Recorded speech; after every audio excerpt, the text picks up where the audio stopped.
సరే ఇప్పుడు video calls అంటే తెలియని వాళ్ళు ఎవరో వీడియో కాల్ చేస్తారు, నార్మల్గా కాల్ చేస్తారు. అంటే వాట్సాప్లో కూడా మీకు ఏదో మెసేజ్ పెట్టి లేకపోతే అబ్బాయిలకు అమ్మాయిల ఫోటోలు పెట్టి కాల్ చేయండి, లేకపోతే కాల్ వస్తే లిఫ్ట్ చేయండి, ఇలా చాలామంది మోసపోతారు. అంటే ఇదంతా అంటే మన పర్సనల్ ఇన్ఫర్మేషన్ కానీ అసలు ఎందుకు చేస్తారు వాళ్ళు? కాల్ దేనికోసం చేస్తారు? ఎక్కడైనా కానీ అల్టిమేట్గా చీటర్కు అల్టిమేట్ టార్గెట్ డబ్బులు తీసుకోవాలి మీ నుంచి. మీ మీద ప్రేమ ఉండదు, ద్వేషం ఉండదు. వానికి ప్రేమ ఉండదు, ద్వేషం ఉండదు, మీ నుంచి డబ్బులు తీసుకోవాలంటే. మీ నుంచి డబ్బులు తీసుకోవాలంటే దానికి సంబంధించిన ఒక ప్రాసెస్ ఉంటుంది. వాడు ఫేస్బుక్లో వస్తాడు, మెసెంజర్లో వచ్చి ఒక అమ్మాయి ఫోటోతో సెక్స్ చాట్ చేయాలా అంటాడు. వీడు అప్పటి వరకు ఈయనకి ఐడియా లేదనుకో ఇట్లా జరుగుతుందని చెప్పి వన్ ట్రాప్లోకి గురి అవుతారు. వన్ ట్రాప్లోకి గురైతే వెంటనే వాట్సాప్ నెంబర్ అడుగుతాడు. వీడు ఎందుకు ఫేస్బుక్ నుంచి వస్తాడు, డైరెక్ట్ వాట్సాప్ ఎందుకు రాడు? డైరెక్ట్ వాట్సాప్ కూడా రావచ్చు, చాలా వాట్సాప్ గ్రూపుల్లో కూడా ఉండొచ్చు. వాళ్ళు సింపుల్గా ఏం చేయాలంటే ఎప్పుడైతే వాట్సాప్లోకి వస్తారో వాళ్ళు ఒక వీడియో కాల్ చేస్తారన్న, వీడియో కాల్ చేస్తారు. మీన్ వైల్ ఫేస్బుక్లో ఏం చేస్తారంటే ఈయన కామన్ ఫ్రెండ్స్కి సంబంధించిన అన్ని యూఆర్ఎల్స్ సేవ్ చేసి పెట్టుకుంటారు అన్నమాట. ఒక 5-6 మంది క్లోజ్వి ఎవరెవరైతే కామెంట్ చేసుకుంటారో ఈయన పోస్టుల మీద వాళ్ళవి, లేకపోతే మన ఫేస్బుక్లో సిస్టరు, బ్రదరు, మ్యారీడ్ టు అని ఇవి ఉంటాయి కదా, వాళ్ళ ప్రొఫైల్స్ను యూఆర్ఎల్స్ అంటే ఒక నోట్ ప్యాడ్ తీసుకొని యూఆర్ఎల్స్లో సేవ్ చేసి పెట్టుకుంటాడు. అయిపోతుంది కదా, అది ఫస్ట్ రెడీ చేసి పెట్టుకుంటాడు, గ్రౌండ్ వర్క్ రెడీ చేసుకుంటాడు. వాట్సాప్లోకి వచ్చి కాల్ చేస్తారు. కాల్ చేస్తే యాక్చువల్గా వాళ్ళు వీడియో లిఫ్ట్ చేస్తేనే ఒక లేడీ కనిపిస్తుంది, బట్టలు స్ట్రిప్పింగ్ చేస్తూ ఉంటుంది. వీళ్ళను ఒక 10 సెకండ్లు చూసినా చాలన్నట్టు, మిగతా ఇంకొక వీడియోని అపెండ్ చేసి వాళ్ళకే పంపిస్తారన్నట్టు. ఏది ఇంకొక ఏదైనా న్యూడ్ వీడియోని అపెండ్ చేసి వాళ్ళకే పంపిస్తారు. పంపించేసి ఆల్రెడీ యూఆర్ఎల్స్ ఉంటాయి కదా వాళ్ళకి, వాళ్ళ ఫ్రెండ్స్కి ఒకరిద్దరికి పంపిస్తారు అన్నట్టు. ఫస్ట్ ఈయనకే పంపిస్తారు. ఫస్ట్ షాక్ తింటాడు, ఎందుకంటే ఫాల్స్ ప్రెస్టేజ్లో బతుకుతుంటారు కదా. ఏం చేయాలా, వాళ్ళు ఎంత అడిగితే అంత డబ్బులు ఇస్తారు. ఎంత అడిగితే అంత డబ్బులు ఇస్తారంటే గుజరాత్లో బిజినెస్ మ్యాన్ 2,69,00,000 పోగొట్టుకున్నాడు. మొన్న అమీర్పేటలో 10,000 పోగొట్టుకుని తర్వాత ఆత్మహత్య చేసుకున్నాడు. అట్లనే ఒక యూఎస్ నుంచి ఒక అబ్బాయి, నాకు డైరెక్ట్ అబ్బాయిని నేను సేవ్ చేసినాను, 25,000 పోగొట్టుకున్నాడు. తర్వాత నాకు వాళ్ళ ఫాదర్ ద్వారా, అంటే వాళ్ళ ఫాదర్ వాళ్ళ ఫ్రెండ్ నాకు ఫ్రెండ్ కావడం వల్ల నాకు ఫోన్ చేసినాడు. అట్లనే కడపలో ఒక అబ్బాయిని ఇట్లనే ట్రాప్కి గురైతే ఫోన్, మా సీనియర్ కూడా అంతే.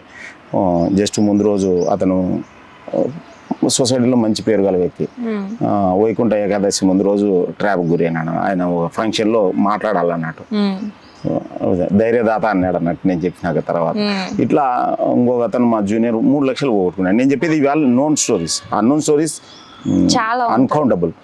సో ఇక్కడ విషయం ఏంటంటే వాళ్ళు వీడియోలో చెప్పినట్లు వీళ్ళు ఏమన్నా మళ్ళీ బట్టలు ఇప్పడం ఇట్లాంటివన్నీ చేసినారు అనుకోండి ఫర్దర్ అన్నట్టు. అమలాపురంలో ఒక అబ్బాయి, మెడికల్ అబ్బాయి, ఆల్మోస్ట్ MBBS ఫైనల్ ఇయర్ అబ్బాయి, న్యూడ్ కాల్ ట్రాప్లో ఇరుక్కొని ఆత్మహత్య చేసుకొని డిసైడ్ అయినప్పుడు ఒకటే మాట చెప్పినావు అన్నాడు, నీ వీడియో నువ్వు షారుఖ్ ఖాన్ కాదు, సల్మాన్ ఖాన్ కాదు, నీ వీడియో నువ్వే చూసుకో, బయట వాళ్ళు చూసుకోరు. అది పక్కన పెడితే రేపు పొద్దున వాడు మహా అంటే ఫేస్బుక్, యూట్యూబ్లో అప్లోడ్ చేస్తానంటాడు. ఫేస్బుక్, యూట్యూబ్ నామ్స్ ప్రకారం అది ఒప్పుకో, అంతే కదా. ఫేస్బుక్, యూట్యూబ్ సోషల్ నామ్స్ ఉంటాయి కదా, ఇట్లాంటివి అలా ఉన్నట్టు. సో వాడు థ్రెట్ చేస్తాడు అన్నట్టు. ఎప్పుడైతే థ్రెట్ చేస్తాడో వీడు భయపడతాడు. నేను చెప్పినావు అన్నట్టు, ఒకవేళ మహా అంటే ఒకరికి ఇద్దరికి పంపిస్తారు మీ ఫ్రెండ్స్కి, అంతే.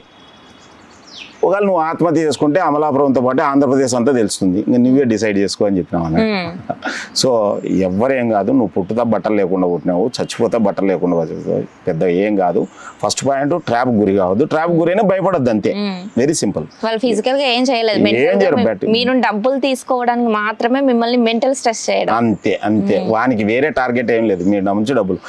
మీ వీడియో వాడు కాదు కదా, మీరు కూడా చూసుకోరని చెప్తారు. మీరు ఎంత మెంటల్ స్ట్రెస్ అయితే అన్ని డబ్బులు వస్తాయి, అంతే. అంతకంటే ఏం లేదు.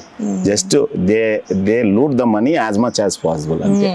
ఇలా అంటే నేను చూసాను చాలా మందిని, సొంత ఫ్రెండ్స్ ని కూడా ఫేక్ అకౌంట్స్ తోని మోసం చేస్తారు.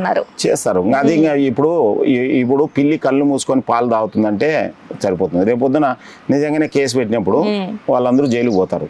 మన వ్యవస్థ బాగా పనిచేసి నిజంగానే ట్రేస్ చేసినారనుకోండి. ఫస్ట్ పాయింట్ ఏదైనా కానీ గుర్తుపెట్టుకోండి, ముఖ్యంగా ఈ వీడియో ద్వారా రిక్వెస్ట్ చేసుకుంటానండి, మీరు పెట్టే ప్రతి పోస్టు, పెట్టే ప్రతి కామెంట్, చేసే ప్రతి పని మీకు మీ కుటుంబానికి ఉపయోగపడేటట్లు ఉండాలి. మీ ఫ్రెండ్స్కి ఉపయోగపడేటట్టు. ఎవరో వాళ్ళకి డ్యామేజ్ చేయకుండా ఈ రోజు మీకు కంఫర్టబుల్గా ఉండొచ్చు, రేపు పొద్దున ప్రాబ్లం వచ్చినప్పుడు తెలుస్తుంది అన్నట్టు. Nobody can save you. దానికంటే ముందు ఎప్పటికీ చెడ్డ పని చేయకండి, తర్వాత ఇబ్బంది పడకండి. Very simple. చెడు పని చేసి తర్వాత ఇబ్బంది పడి ఏడ్చే బదులు ముందుగానే చేయకుండా ఉంటే బెటర్ కదా. ఇప్పుడు ట్రోలింగ్ చేసినారు ఆ అమ్మాయిని, ఇప్పుడు వాళ్ళు జైల్లో ఉన్నారు. ఎవడు ట్రోలింగ్ చేయమన్నాడు, ఎవడు జైల్లో ఉండమన్నాడు. ఇప్పుడు 302 మర్డర్ కేసు అయి ఉంటుంది వాళ్ళ మీద, అంతే కదా. సో అది ఏదైనా కానీ లేకపోతే ట్రోలింగ్కి బుక్ చేసినా బుక్ చేస్తారు ఏదైనా కానీ ఇట్లా. సో ఏదైనా కానీ మీకు రిక్వైర్మెంట్ ఎంత ఉంది అనే దాన్ని బట్టి ఉంటుంది అన్నట్టు. అంటే ఈ హ్యాకింగ్ కూడా మంచి దానికోసం హ్యాకింగ్ కోర్సెస్ ఇస్తున్నారు మనకి, ఎథికల్ హ్యాకింగ్. సో దాన్ని నెగిటివ్ గా యూజ్ చేసుకోవడం ఈ నెలంతా యాక్చువల్గా ఏదైనా అని బ్లాక్ హ్యాట్ హ్యాకర్స్ అని ఇంకోటి అని ఏది నెగిటివ్ గా యూజ్ చేసుకునే అని ఒక్క రోజు కాకుండా ఇంకో రోజు ఇబ్బంది పడతారు. Better to avoid as much as possible. చాలా మంది హ్యాకింగ్ కోర్స్కి వెళ్తారు, ఎథికల్ హ్యాకింగ్కి. సో నేను నెలంతా వెయిట్ చేస్తే ఇన్ని డబ్బులు వచ్చే బదులు ఒకరోజు ఈ హ్యాకింగ్ చేస్తే ఇన్ని డబ్బులు వస్తాయి కదా అని చాలా మంది అంటే ఒక ముసుగులో బ్రతుకుతున్నారు. లేదు, రాంగ్ థింగ్.